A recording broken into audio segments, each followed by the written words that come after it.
Hello दोस्तों, आप सभी को एक बार फिर आपके अपने इस यूट्यूब चैनल पर एक नई वीडियो के साथ स्वागत है। आज हम लोग इस वीडियो में लुसेंट जीके एमसीक्यू का जो सीरीज चला रहे थे उसी का नेक्स्ट पार्ट करेंगे।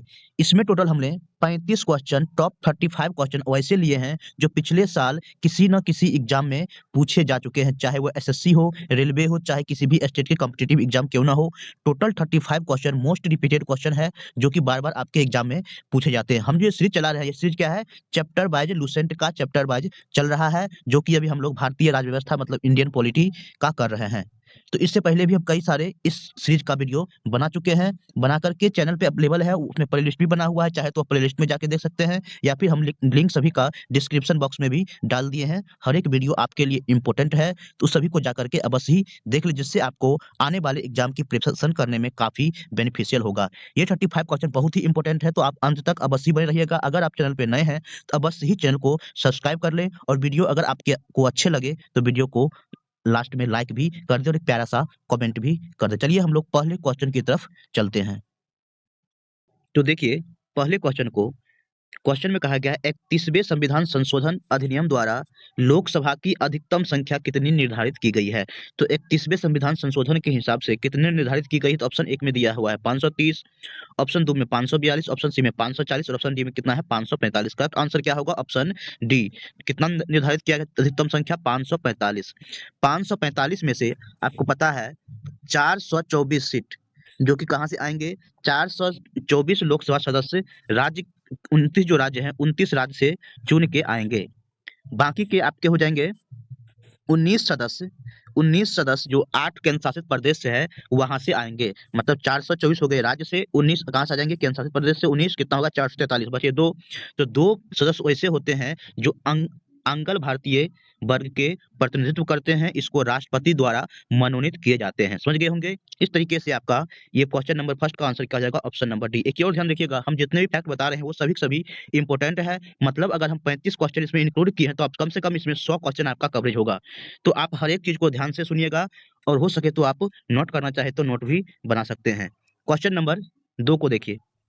वर्तमान में लोकसभा के कितने सदस्य को राज्य की जनता द्वारा निर्वाचित निर्वाचित होती है? तो हम पहले ही बता दिए हैं फर्स्ट क्वेश्चन के एक्सप्लेनेशन में ही, राज्य की जनता द्वारा कितने सदस्य को निर्वाचन होता है? तो कितना होगा? 524। 524 हो गया राज्य की जनता द्वारा, 19 क्या हो जाएगा?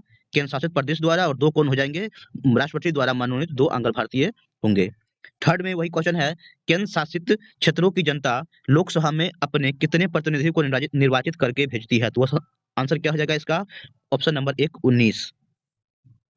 क्वेश्चन नंबर 4, लोकसभा में अनुसूचित अनुसूचित जाति के लिए आरक्षित स्थानों की संख्या कितनी है? तो देखिए, संविधान के अनुच्छेद 330 के हिसाब से लोकसभा में कुछ सीटों को अनुसूचित जाति और अनुसूचित जनजाति के लिए आरक्षित किए गए हैं। तो अनुसूचित जाति के लिए आरक्षित सीटों की संख्या कितनी है? 84 है। अनुच्छेद ध्यान रखिएगा आप, अनुच्छेद 300 के तहत 84 सीटें क्या है? अनुसूचित जाति के लिए आरक्षित है। बाकी कहें हम अगर अनुसूचित जनजाति के लिए, तो वो सीट कितने हैं? 47 सीटें हैं। 47 सीटें क्या है? अनुसूचित जनजाति के लिए। और अनुसूचित जाति के लिए कितना सीट है? तो 84। किस अनुच्छेद के तहत? तो अनुच्छेद 330 के तहत। तो इसका ऑप्शन आंसर क्या हो जाएगा? Option number D.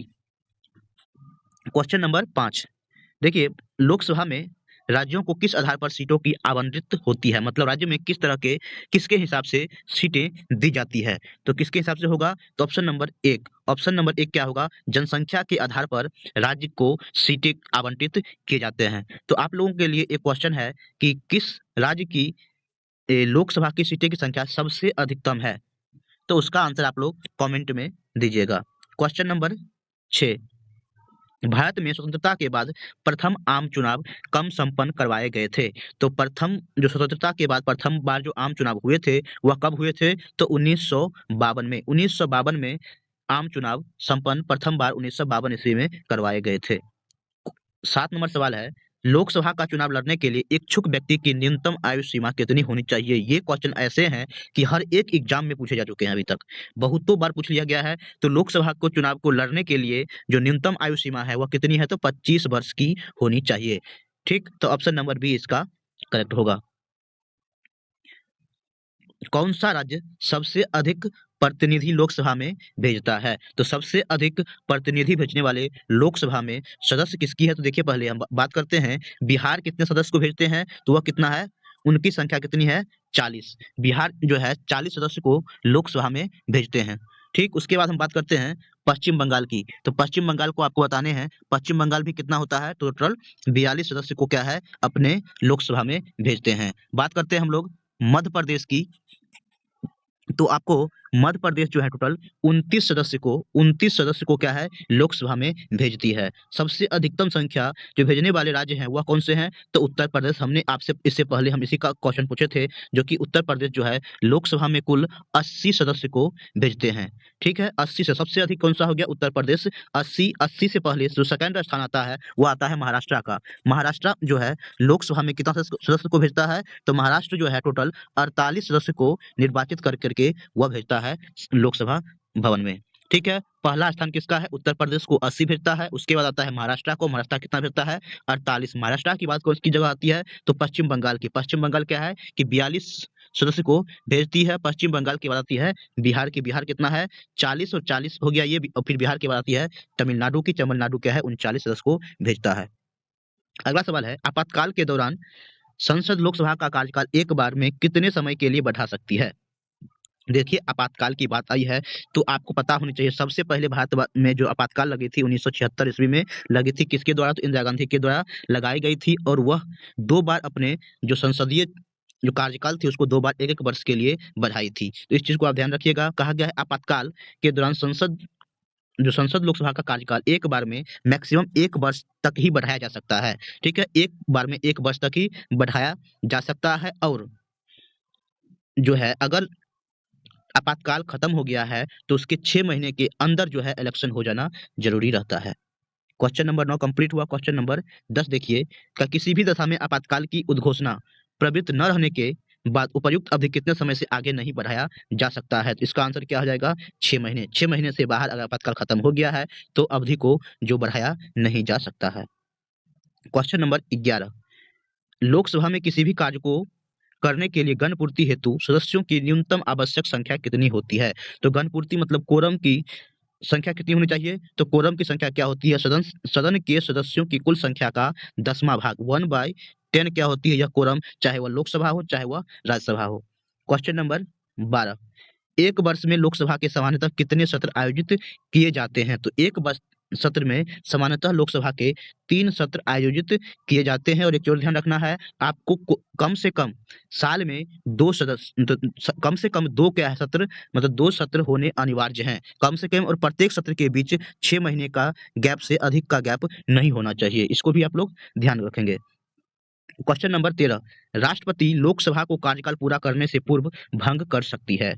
राष्ट्रपति जो है लोकसभा के कार्यकाल पूरा होने से पूर्व ही उसको भंग कर सकते हैं। कब, प्रधानमंत्री की सलाह पे, ऑप्शन बी में उपराष्ट्रपति की सलाह पर, ऑप्शन सी में लोकसभा के अध्यक्ष के सलाह पर और सर्वोच्च न्यायालय के न्यायाधीश की सलाह पर। करेक्ट आंसर क्या होगा, ऑप्शन नंबर 1। ऑप्शन नंबर 1 में प्रधानमंत्री सलाह अगर देती है राष्ट्रपति को कि ये लोकसभा को भंग किया जाए तो राष्ट्रपति लोकसभा को भंग कर सकती है। ऑप्शन नंबर 1 करेक्ट होगा। या फिर इसको हम ऐसे बोल दे, मंत्रिपरिषद का जो नेता होता है प्रधानमंत्री, मंत्रिपरिषद की सलाह पर लोकसभा को भंग किया जा सकता है राष्ट्रपति के द्वारा। या फिर ऐसे पूछ सकता है क्वेश्चन में कि लोकसभा को भंग कौन कर सकता है, तो कौन कर सकते हैं, राष्ट्रपति कर सकते हैं। क्वेश्चन नंबर 15 देखेंगे, लोकसभा सदस्य बनने के लिए योग्यता कौन सी नहीं है? तो एक में कहा गया भारत का नागरिक हो, वह उम्र क्या है 30 वर्ष से कम न हो, पागल या दिवालिया न हो, सरकारी लाभ पर पदधारण न करना। मतलब ऑप्शन नंबर 3 सॉरी बी क्या है कि यह कथन गलत है, इसकी जरूरत नहीं है। अगर कोई व्यक्ति 25 साल भी उम्र प्राप्त कर लिए हैं तो वह लोकसभा के सदस्य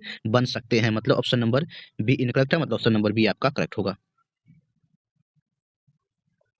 क्वेश्चन नंबर 16 में कहा गया 10वीं अनुसूची के तहत लोकसभा के किसी सदस्य की अयोग्यता से संबंधित मुद्दे पर निर्णय कौन करता है? तो 10वीं अनुसूची के तहत लोकसभा के सदस्य की अयोग्यता से संबंधित मुद्दे पर निर्णय कौन कर सकते हैं? तो वह लोकसभा अध्यक्ष यह डिसाइड कर सकते हैं कि कौन योग्य है और कौन अयोग्य है। ऑप्शन नंबर बी 16 का करेक्ट होगा। 17 नंबर देखेंगे, निम्नलिखित में से किसे लोकसभा का अभिरक्षक कहा जाता है? तो ऑप्शन ए में है प्रधानमंत्री, ऑप्शन बी में है विरोधी दल का नेता, ऑप्शन सी में है शासक दल का मुख्य सचेतक और ऑप्शन डी में क्या है लोकसभा अध्यक्ष। तो करेक्ट आंसर क्या होगा? लोकसभा अध्यक्ष ही क्या है? लोकसभा का अभिरक्षक है। ठीक है, तो ऑप्शन डी इसका करेक्ट होगा। 19 में है, लोकसभा या विधानसभा के निर्वाचन में एक उम्मीदवार अपनी जमानत की राशि को खो देगा अगर उसे कुल वैध मतों का ऑप्शन ए में 1/5 से कम मत प्राप्त हुए हों, ऑप्शन सॉरी ये बी है और ये सी है। तो ऑप्शन बी में है 1/6 से कम मत प्राप्त हुए हों, ऑप्शन सी में 1/7 से कम मत प्राप्त हुए हैं, ऑप्शन डी में है इनमें से कोई नहीं। अगर कोई भी उम्मीदवार, चाहे वो लोकसभा का हो चाहे वो विधानसभा को हो, अगर वैध मतों का जो वैध मत पड़े हैं उसमें से अगर 1/6 मत प्राप्त नहीं हुए हैं, इससे कम मत प्राप्त हुए हैं, तो क्या होगा? वह अपनी जमानत की राशि को खो देगा। तो ऑप्शन नंबर इसका ये करेक्ट होगा, ऑप्शन नंबर बी इसका करेक्ट होगा। इस चीज को आप ध्यान रखें, काफी ही इंपॉर्टेंट सवाल था पिछला। कोई वित्तीय बिल प्रस्तावित हो सकता है, कोई भी वित्तीय बिल कहाँ पर प्रस्तावित हो सकता है? तो केवल राज्यसभा, ऑप्शन बी में दिया है केवल लोकसभा, ऑप्शन सी में दिया है एक साथ दोनों सदन में, और ऑप्शन डी में दिया है दोनों सदन के संयुक्त सत्र में। इसका जो करेक्ट आंसर होगा ऑप्शन नंबर बी। जो वित्तीय बिल है तो धन विधेयक है, वह केवल और केवल लोकसभा में ही प्रस्तावित किए जाते हैं। तो इसका ऑप्शन नंबर बी करेक्ट होगा, इसको मार्क कीजिएगा। क्वेश्चन नंबर 20, किसी विशेष दिन लोकसभा में अधिकतम कितने तांत्रिक प्रश्न पूछे जा सकते हैं? तो कुल लोकसभा में अधिकतम जो प्रश्न होते हैं कितने पूछे जा सकते हैं? तो ऑप्शन सी में दिया हुआ है 20। एक सत्र में मैक्सिमम 20 सवाल पूछे जा सकते हैं, ऑप्शन सी इसका करेक्ट होगा। 21 में कहा गया है, निम्नलिखित में से पॉपुलर चैम्बर किसे कहा जाता है? तो पॉपुलर चैम्बर किसको कहा जाता है? तो कहा जाता है वह लोकसभा को। लोकसभा सदन को पॉपुलर चैम्बर के नाम से भी जाना जाता है, ऑप्शन डी इसका क्या होगा? करेक्ट होगा। क्वेश्चन नंबर 22 देखिएगा 22 को, संसद के दोनों सदनों की संयुक्त बैठक को भेजा गया विधेयक का पारित होना होता है उपस्थित सदस्यों के साधारण बहुमत से, कुल सदस्य के पूर्ण बहुमत से, उपस्थित सदस्य के 2/3 बहुमत से, उपस्थित सदस्य के 3/4 बहुमत से। इसका करेक्ट आंसर क्या होगा? जब कभी भी संसद के दोनों संयुक्त बैठक में जो विधेयक पारित हुआ है उसमें क्या होगा? उपस्थित सदस्य के जो साधारण बहुमत से जो पारित हो गया वही सदस्य क्या हो जाएगा? विधायक पारित माना जाएगा। इसका करेक्ट आंसर क्या होगा? Option number 1। जब संयुक्त बैठक होगी तब जो होगा उपस्थित सदस्य के साधारण बहुमत से पारित हुआ विधेयक पारित माना जाएगा। ऑप्शन नंबर 22 का 1 करेक्ट होगा। 23 में है, भारतीय संसद के परिक्षेप्य में शून्यकाल किसे कहा जाता है? तो शून्यकाल किसे कहा जाता है? तो ऑप्शन ए में दिया है संसदीय कार्यवाही के पूर्वार्ध का समय, ऑप्शन बी में दिया है प्रश्नकाल के तुरंत बाद का समय, ऑप्शन सी में दिया है प्रश्नकाल के पहले का समय, ऑप्शन डी में दिया है संसदीय कार्यवाही के उत्तरार्ध का समय। करेक्ट आंसर क्या होगा? इसका ऑप्शन नंबर बी, प्रश्नकाल के तुरंत बाद के समय को हम लोग शून्यकाल कहा जाता है। ठीक है, तो ऑप्शन बी इसका करेक्ट होगा। 24 नंबर सवाल को हम लोग अब देखेंगे। 24 नंबर देखिए, बहुत ही इंपॉर्टेंट सवाल है। कहा गया है, भारत के प्रधानमंत्री का निम्नलिखित में से कौन कालानुक्रम सही है? 1 में दिया है इंदिरा गांधी, 2 में है जवाहरलाल नेहरू, 3 में है मोरारजी देसाई और 4 में क्या है? चौधरी चरण सिंह। तो आपको पता होगा सबसे इसे इस तरह से करना है कि पहला कौन थे, उसके बाद कौन आया, उसके बाद कौन आया। तो देखिए सबसे जो पता होगा आपका प्रथम प्रधानमंत्री भारत का कौन थे? तो पंडित जवाहरलाल नेहरू। मतलब ऑप्शन जो फर्स्ट में कौन आएंगे? तो 2 देखिए, 4 और 1 तो होने से रहा। अब देखिए जवाहरलाल नेहरू के बाद अगले जो प्रधानमंत्री कौन बनते हैं? तो लाल बहादुर शास्त्री बनते हैं दूसरे प्रधानमंत्री। उसके बाद तीसरे प्रधानमंत्री कौन बनते हैं? तो इंदिरा गांधी। इंदिरा गांधी जब उस समय प्रधानमंत्री बनती है, ठीक है, मतलब थर्ड नंबर की प्रधानमंत्री कौन होते हैं? इंदिरा गांधी। मतलब 2 के बाद कौन आएंगी?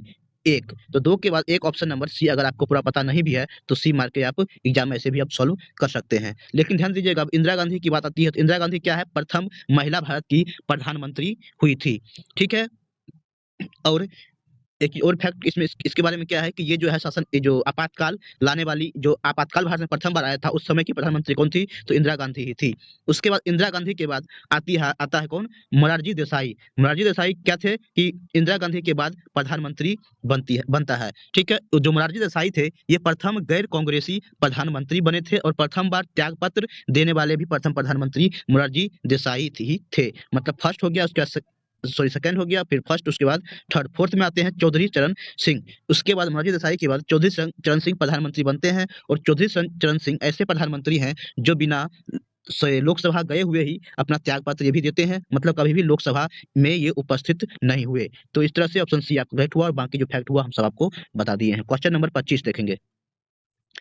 संसदीय तंत्र में वह व्यक्ति प्रधानमंत्री चुना जाता है जो निम्न का नेता होता है। पता है प्रधानमंत्री जो चुने जाते हैं तो मैक्सिमम टाइम क्या होते हैं, वह लोकसभा के लोकसभा के बहुमत दल के नेता होते हैं। मतलब लोकसभा की बात आई तो मतलब क्या होंगे वो, निम्न सदन। मतलब ऑप्शन नंबर सी में क्या है, निम्न सदन में बहुमत दल के नेता को ही प्रधानमंत्री पद के लिए चुना जाता है। क्वेश्चन नंबर 26 देखेंगे, मंत्रिमंडल की बैठक की अध्यक्षता कौन करता है? तो कौन करेंगे? मंत्रिमंडल की बैठक दल की अध्यक्षता प्रधानमंत्री करते हैं। लेकिन अगर पूछा जाए लोकसभा की बैठक की अध्यक्षता कौन करते हैं, तो वो लोकसभा अध्यक्ष करते हैं। लेकिन मंत्रिमंडल की अध्यक्षता कौन करते हैं? तो प्रधानमंत्री करते हैं। क्वेश्चन नंबर 26, प्रधानमंत्री की नियुक्ति राष्ट्रपति करता है, वह किस अनुच्छेद में वर्णित है? तो प्रधानमंत्री की नियुक्ति राष्ट्रपति करते हैं, यह अनुच्छेद 75 में वर्णित है। अनुच्छेद 75 के हिसाब से राष्ट्रपति प्रधानमंत्री की नियुक्ति करता है। चीज को ध्यान रखिएगा, प्रधानमंत्री की नियुक्ति राष्ट्रपति अनुच्छेद 75 के तहत करते हैं। 28 नंबर में है, भारत के प्रधानमंत्री पद के लिए उम्मीदवार की कम से कम कितनी उम्र होनी चाहिए? तो आपको इससे पहले भी सवाल था कि लोकसभा में चयनित होने के लिए कम से कम कितनी उम्र चाहिए, तो 25 वर्ष। अगर लोकसभा में 25 वर्ष है तो प्रधानमंत्री के लिए कितना होना चाहिए? 25 वर्ष ही होनी चाहिए। मतलब प्रधानमंत्री कोई व्यक्ति बनना चाहते हैं तो वह क्या होगा, 25 वर्ष कम से कम उनके होने चाहिए। एक और बताइएगा, सबसे कम उम्र में प्रधानमंत्री बनने वाले व्यक्ति कौन थे? इसका आंसर आप लोगों को कमेंट सेक्शन में देना है। क्वेश्चन नंबर 29, भारत के प्रधानमंत्री राष्ट्रपति के द्वारा चुने जाते हैं। ऑप्शन बी में है, राज्य के मुख्यमंत्री द्वारा चुने जाते हैं, लोकसभा के बहुमत दल के नेता होते हैं, और डी में दिया हुआ है चुने नहीं जाती बल्कि वंशानुगत होते हैं। ये तो गलत है। देखिए, प्रधानमंत्री जो होते हैं राष्ट्रपति के द्वारा चयनित होते हैं, लेकिन क्या है, वह जो है लोकसभा के बहुमत दल के नेता होते हैं। ऑप्शन नंबर सी आपका करेक्ट होगा। ठीक है, ये जो है चुने नहीं जाते हैं, वो नियुक्ति मिलती है राष्ट्रपति के द्वारा प्रधानमंत्री को। ठीक है, इसका ऑप्शन नंबर सी करेक्ट होगा 29 का। 30 में देखिए, यदि भारत के प्रधानमंत्री संसद के उच्च सदस्य मतलब राज्यसभा के सदस्य हों तो वे अविश्वास प्रस्ताव की स्थिति में अपने पक्ष में वोट नहीं दे सकते हैं। ऑप्शन नंबर ए इसका करेक्ट होगा। बाकी आप ऑप्शन देख लीजिए, सभी इनकरेक्ट है। चलिए अगला सवाल है, वर्ष 1975 से 77 के बीच आपातकाल के दौरान भारत के प्रधानमंत्री कौन थे? तो हम बता चुके हैं, इंदिरा गांधी उस समय भारत के प्रधानमंत्री थी। ऑप्शन नंबर डी इसका करेक्ट होगा। देखिए क्वेश्चन नंबर 32, राष्ट्रीय आपदा प्रबंधन प्राधिकरण के अध्यक्ष कौन होते हैं? तो राष्ट्रीय होते हैं प्रधानमंत्री। ऑप्शन नंबर ए इसका करेक्ट होगा। अगला सवाल को देखिए, क्वेश्चन नंबर 33 को, वास्तविक कार्यपालिका शक्ति मंत्रिपरिषद में निहित होती है। इस चीज को भी ध्यान रखना है, क्वेश्चन में पूछ सकता है। तो वास्तविक कार्यपालिका शक्ति किसमें निहित होती है? तो वह होती है मंत्रिपरिषद में। इस प्रधान कौन होते हैं? तो मंत्रिपरिषद के प्रधान आपको पता है प्रधानमंत्री होते हैं। ऑप्शन नंबर बी इसका करेक्ट होगा। अगला सवाल देखिए, क्वेश्चन नंबर 34 को, सामूहिक रूप से मंत्रिपरिषद किसके प्रति उत्तरदायी होते हैं? तो सामूहिक रूप से मंत्रिपरिषद किसके प्रति उत्तरदायी होते हैं? तो वह होते हैं लोकसभा के प्रति उत्तरदायी होते हैं। क्वेश्चन नंबर 34 का आंसर सी होगा। लास्ट सवाल 35 नंबर को देखेंगे, बहुत ही बेहतरीन सवाल है। भारत में संघीय मंत्रिपरिषद के सदस्य की कुल संख्या किससे अधिक नहीं हो सकती है? तो ध्यान रखिएगा, लोकसभा के सदस्यों की कुल संख्या का 15% से अधिक नहीं हो सकती है। मंत्रिपरिषद में जो है इंक्लूडिंग, ध्यान रखिएगा, प्रधानमंत्री लगा करके कुल सदस्य की संख्या से 15% से अधिक नहीं हो सकती है। मतलब 35 का आंसर आपका डी करेक्ट होता है। इस तरह से आपके 35 के 35 सवाल कंप्लीट होते हैं। अब आप लोग बताइए कैसा सेशन लगा कमेंट सेक्शन में। अगर आपको वीडियो अच्छा लगा है तो वीडियो को लाइक कर दे, चैनल पे नए तो चैनल को सब्सक्राइब कर ले। आने वाली वीडियो बहुत जल्दी अपलोड किए जाएंगे, तब तक के लिए चैनल को बस ही सब्सक्राइब कर ले। वीडियो कहीं कंप्लीट करते हैं। आपको वीडियो देखने के लिए बहुत बहुत धन्यवाद।